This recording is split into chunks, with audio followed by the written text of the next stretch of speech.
Yo, Dog Pack, it is Kenny Mack, and I'm calling because this is the first preview show of the year. That's right, man. It is football time, and we get to start off against the Cincinnati Bengals. So let's get this D-line. Let's knock the stripes off the Bengals, and our Dawgs podcast is going to tell us how it is. Let's go and kick this party off. Ooh, ooh, ooh, ooh.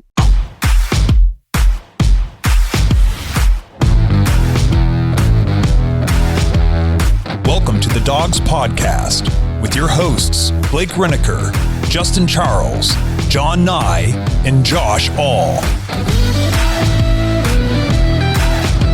What's up, Browns fans? Welcome back to another episode of the Dawgs Podcast, brought to you by Omaha Steaks, right? No, I'm just I was just making sure they were still our sponsor.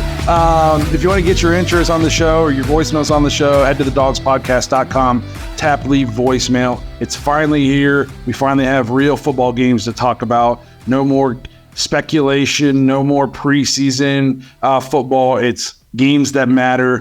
We can't wait to get into it. We lead off the season with divisional opponent, the Bengals. We're going to give you our thoughts on the upcoming Week 1 matchup. Before we do, though, remember you can find us on Instagram, Twitter, TikTok, and Facebook. I think that's all of them. Are we still on Threads, or did that disband? No, Threads is still there. Apparently, make-believe Threads is still there. So you can find us on there. Obviously, if you're watching on YouTube and you haven't subscribed yet, please do so. Make sure you tap the notification bell so you never miss a new episode. We're going to have lots of good stuff coming out this season. I think one of my favorite things we're doing right now, too, is Kenny Mack is doing his throwback episodes, and I think they're really good. So if you have been a fan of the Browns for like a long time and you like hearing about some of these players you might have forgotten about, make sure you check out Kenny Mack's Throwback Thursday episodes. But if you prefer to just listen to the show, you don't want to look at us, you can just find us on Apple, Spotify, and Google. And lastly, if you're looking for more content, head to jointhedawgs.com, become an official Dog Pack member on the Patreon page. We got a bunch of fantasy leagues going on, so that's a ton of fun to follow up with. I think we got 5 redraft leagues and a dynasty league. So it's cool stuff going on in there. You get an extra episode every week, access to the private Discord. Everybody seems to have a good time doing it. So jointhedawgs.com, become an official Dog Pack member. Come hang out with us during this season. It's going to be a ton of fun, we hope. So as you can see, Justin Charles' name not on the screen. His children were not behaving, so he had to dip off. Hopefully we'll see him back. This is just the curse of, you guys not paying us enough to do this show. We can't do it as our job. No, this is actually the curse of me not having that studio ready yet. But, you know how construction projects go. Things got pushed back over the summer, and I finally got an opportunity to get in there and start doing my work, like a couple weeks ago, and it was like, crap, I was like 2 months behind. So next couple days I'll be in there, and hopefully, I want to say maybe next week, but the week after for sure. We should still be able to do our Steelers game in there. Yeah, we're hoping to do a live stream of that Steelers game because Week 1 we should, knock on wood, hopefully be up at the game. So hopefully Justin peeks his head back in here, but if not, it's just because he had to go be a dad. So we wanted to get in, talk about this upcoming matchup with the Bengals. If you watched our live on Wednesday night, you know the way I think it's going to go. I know Josh and John had some thoughts, so I just kind of want to throw it up to you guys first. What are you guys thinking? What do you guys want to see outcome? Just your thoughts on the game. Well, I gave the stat Wednesday on the live stream, so I'll just talk about it again. Actually, I gave it from the Myles Garrett point of view. So let's go from the Joe Burrow side of things. And Joe Burrow has played the Browns 5 times, not 6. He didn't play that last week of, 21. So a lot of these Bengals fans online come at me with certain things that I'm like, no, you're completely wrong about your own team. But that's fine. Well, that's okay because they were Chiefs fans a couple years ago. That's true. That's true. Yep.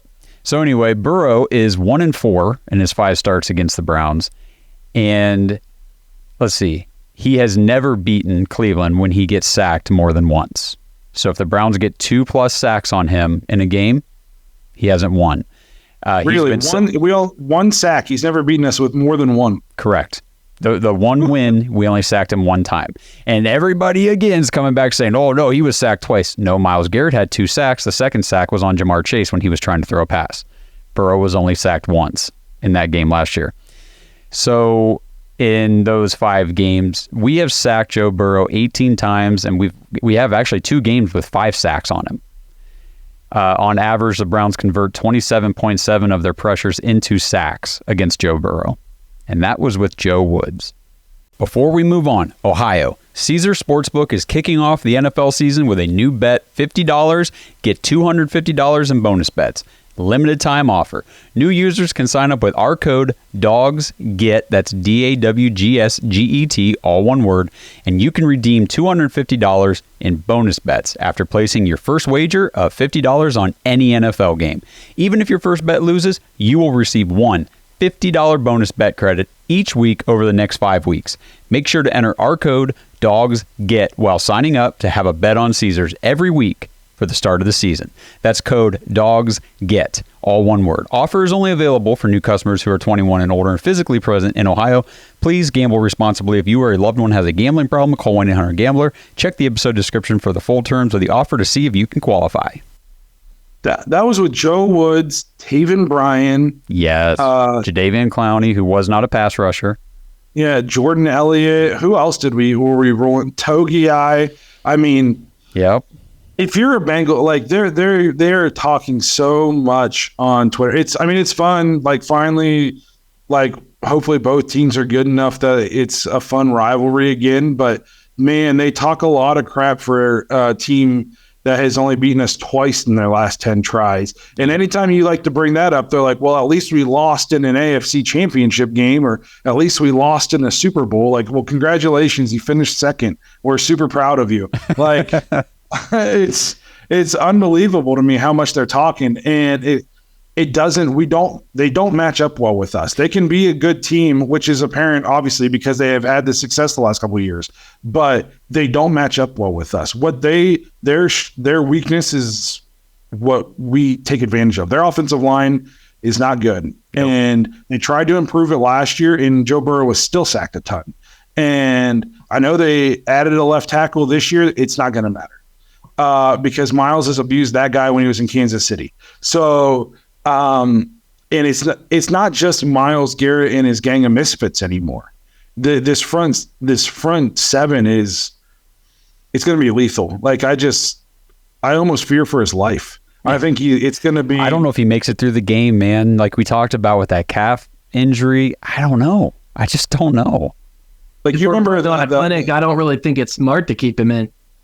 You know, if he still has a lingering injury. Yeah. Like you remember when they were in the Super Bowl against the Rams, and like that second half, they just couldn't do anything. He's just living on his back. That's the way I envision this game going. Like he's not. What makes Joe Burrow so good, and like we're not dumb. We're not afraid to admit that Joe Burrow is awesome, but is that he's been able to overcome bad offensive line play and like still get the ball to his receivers and stuff. But at a certain point, like it's just not doable. And when you play a team that has like a really great pass rush, like the Rams had Aaron Donald, you know, and Von Miller, it was like we have that level of pass rush now, and it's going to be tough. Yeah, it's going to be very tough. When the Bengals fan, you know, will say, well, you know, the Browns are 8-2, or you're only 2-8 against the Browns in their last 10. They're like, oh yeah, well we went to the Super Bowl. And it's like, oh, that's cool. I'm pretty sure week 1 is against the Browns. It's not the Super Bowl. So we're going to go back to the 2-8 record, and we're going to go ahead and sit on that. I was looking at some stats because I wanted to see what can we expect from Nick Chubb in a game against the Bengals. So I looked at his 9 games against Cincinnati. He has 157 carries, 797 yards, 5.1 a carry, 7 touchdowns, and he's caught 15 passes for 119 more yards, another touchdown. Gives him 916 total and 8 touchdowns. He averages 100.2 yards and 5.9 yards a carry at home against the Bengals. This is what I'm talking about. It's just I said it in the live, like the strength of their team is Joe Burrow and getting it to guys like T. Higgins and Jamar Chase and stuff like that. But we have pressure. Like Joe Burrow can't sit there and wait for these guys to get open. And we have DBs. We have long, athletic. I mean, Martin Emerson is a big, long, physical corner. Newsome is a big, long, physical corner. Like Thornhill, we have these guys in the secondary who can get up and play on you and press you. And with the pressure he's going to be getting, it kind of negates their ability to get these guys the ball. And Denzel Ward's looking like he's going to play now, and he's played well against them. Yep. I mean, the 100-yard interception return for a touchdown. It's one of those things where just they don't match up well against us. And I think this is the best Browns team they're going to face since Joe Burrow's been here. And he's struggled against, like you said, a Joe Woods-led defense. So it's going to be, in my opinion, I think I said it was going to be a bloodbath. I don't know. Like I said, I just don't see it being a good outcome. So the only thing for me that would keep it from being a boat race, kind of like you opened with, would be our offense starting off slow, which we talk about every season, that offenses in the NFL just takes a little bit longer to get going. Defenses usually come out firing on all cylinders right out the gate, or at least they have a better opportunity to. So we'll see. I could see maybe the first half being it's like 9-7 or something stupid, low scoring, and then the second half you sort of get an explosion. So, go ahead, John. This is one of those games where I think the defense could get you in the end zone early. Or give you short field, yeah. Really short field or pick six type of deal is something that I definitely think we're going to see in the first quarter. And I don't have much to say about this game other than I'm with Blake. I think we're going to blow. I think we're going to kill him. I hope so. I mean, I think it's going to be embarrassing. Like, if not, we're going to be embarrassed because it's going to be all over Cincinnati Bengals, like YouTube and TikTok pages. But I guess that's the risk we take by putting ourselves out here. This episode is sponsored by Omaha Steaks. Fall grilling is in full swing, and the grilling experts at Omaha Steaks are helping you keep the fires lit by putting some sizzle into your September.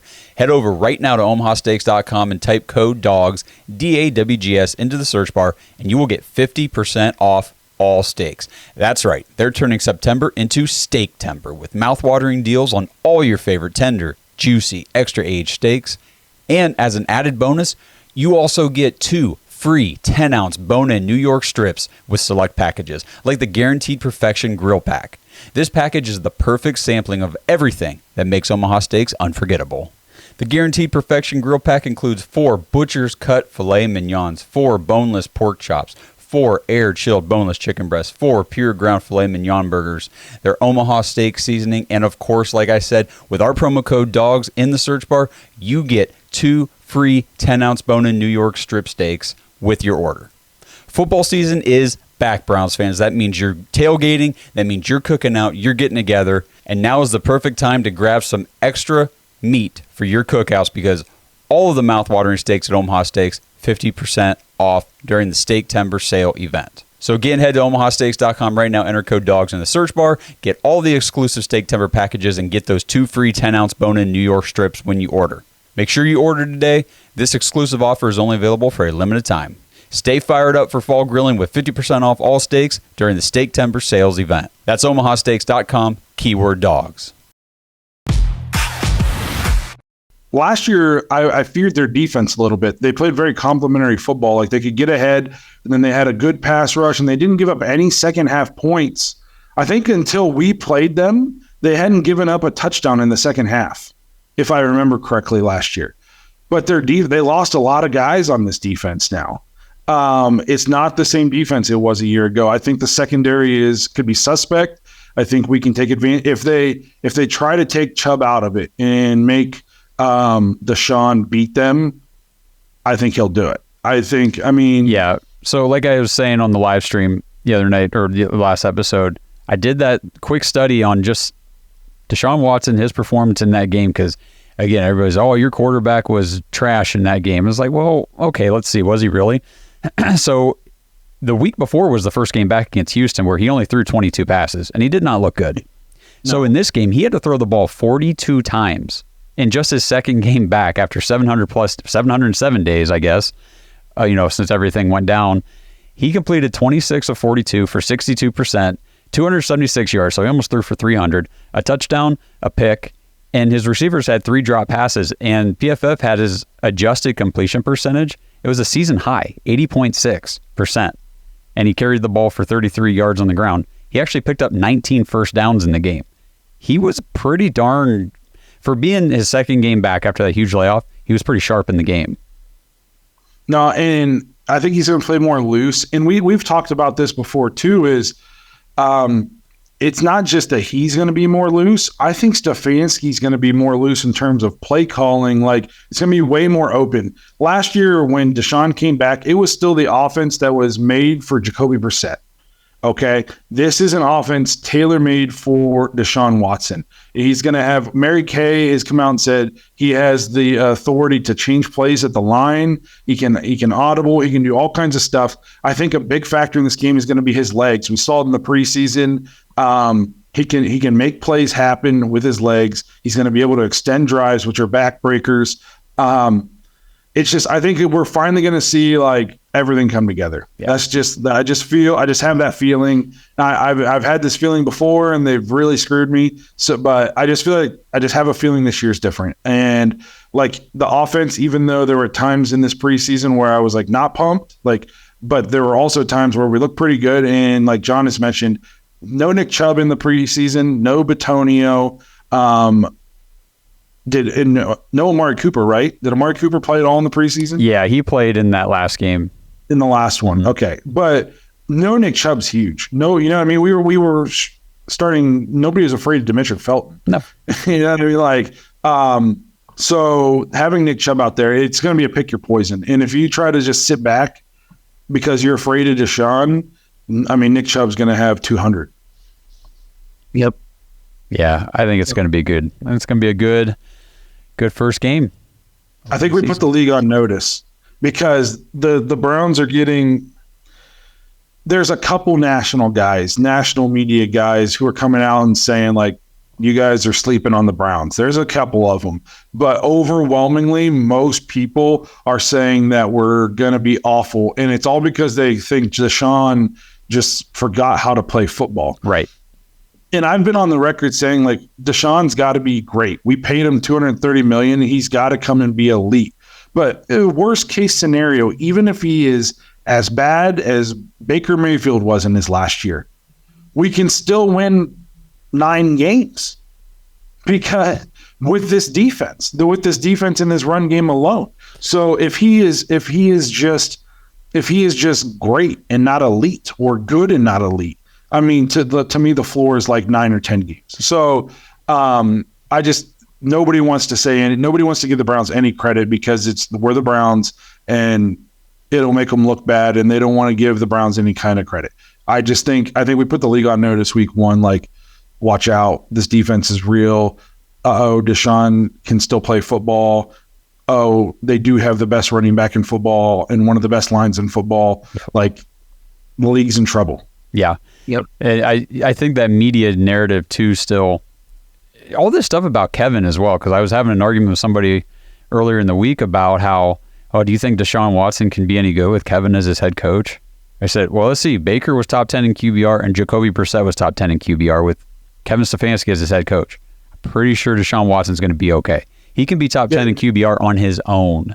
Yeah, Jacoby Brissett had a career year last year under Stefanski, and he can't beat out Sam Howell in Washington. You know what I mean? Baker Mayfield had his best year ever with Stefanski and was in a QB battle with Kyle Trask until last week. Right, that was like 4 teams ago. Yes. So, yeah.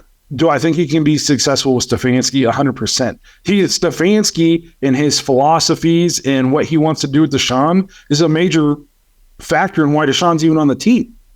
Yeah, that's a good point. That is a good point. That was a selling feature when the Browns are going after Deshaun Watson.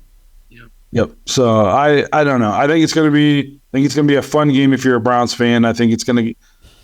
And if I say a bow race, and maybe we won't kill them because NFL games end up always being close in the end. True. But I think at least you're going to come out of this game being like the Browns dominated that game. Like that was domination.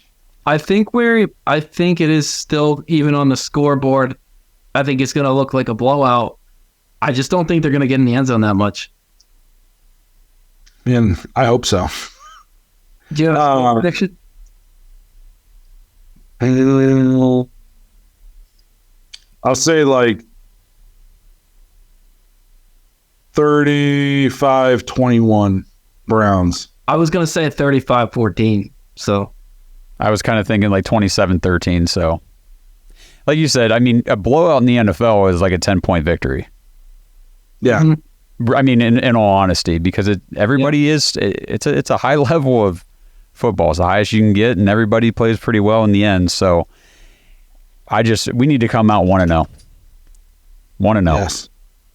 So, well, we can only say so many times we think we're going to boat race before it gets old. So, I mean, it doesn't get old to me and probably doesn't get old to a lot of people. So, but we'll go ahead and wrap this thing up. We wanted to keep it short. We just want to give you our early thoughts on the game. We can't wait for week 1. We can't wait to hopefully have a victory Monday with you guys. So thanks for checking us out. Hopefully you guys enjoyed the off season with us, but football is really here and we're pumped you're here with us. Thanks again for watching the show. We'll see you guys hopefully for a victory Monday. Thanks for listening to another episode of the Dawgs Podcast. Make sure you subscribe on YouTube and follow us on Twitter at the Dawgs Podcast. Get your thoughts on the show at thedawgspodcast.com.